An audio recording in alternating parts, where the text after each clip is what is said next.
Long before a time when man walked the earth, ancient fish began taking their first steps out of the planet's oceans and onto land.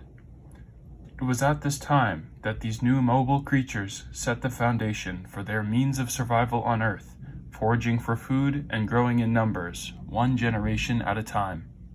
Adapt, designed and developed by Justin Cattell, Vivian Nguyen, and John Huynh, is a new way to relive these pivotal times for animal life on Earth. Simulate the relationship between predator and prey as you develop new adaptations and survive among other species in this new 4-player survival strategy board game. For every player, the main goal of this board game is to find food by grazing over vegetation or attacking prey in order to reproduce.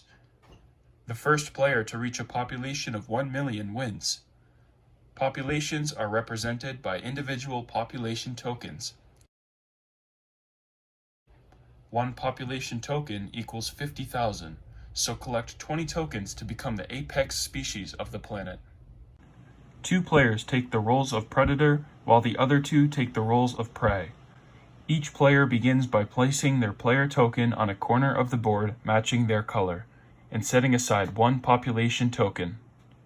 1 full round, including all 4 players' migration, attack, and reproduction phases, is known as a generation.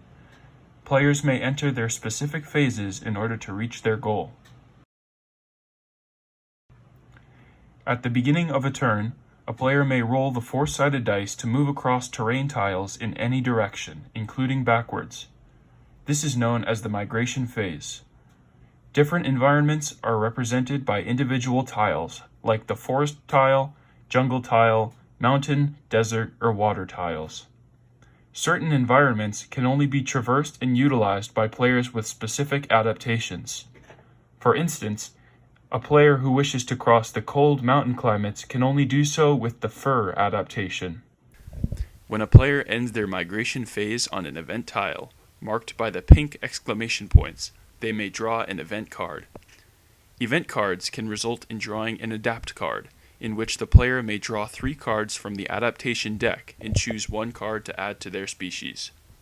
These adaptations must be chosen strategically as to gain advantages over other players. Other event cards could result in certain species losing or gaining population, changing the course of the game. Migration phase is the main way for players to get food by grazing or attacking. Prey players may graze by skipping their migration phase. Predator players may enter an attack phase when they end their migration phase on the same tile as a prey player. Both players must roll the 4-sided dice and add their adaptation bonuses, marked with plus signs on the equipped adaptation cards. The getaway bonus is for prey and the attack bonus is for predators. The player with the smaller total value in an attack phase returns to their home tile. An equal attack and getaway value results in a draw, and both players return to their home tile. If the predator player succeeds, they may enter reproduction phase. Once the condition for entering reproduction phase has been met, a player can roll the 6-sided dice and add the equal number of population tokens to their species. The winner is determined once a player has reached 20 tokens after a reproduction phase. We hope that this brief overview of Adapt has piqued your interest. This game is recommended for players 12 and up who have an interest in the animal world and the relationships animals have with their natural environment. May only the fittest survive. Thank you for watching.